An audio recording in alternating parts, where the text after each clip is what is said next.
నా జీవితం ఒక చిన్న దోణి వంటిది, చిన్న దోణిలో నీ ఉంటే నాకు మంచిది.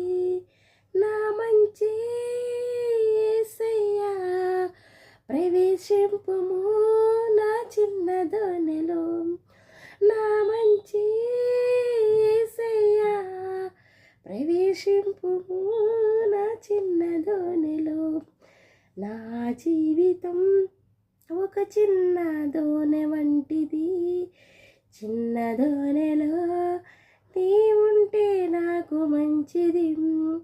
తల్లిదండ్రులే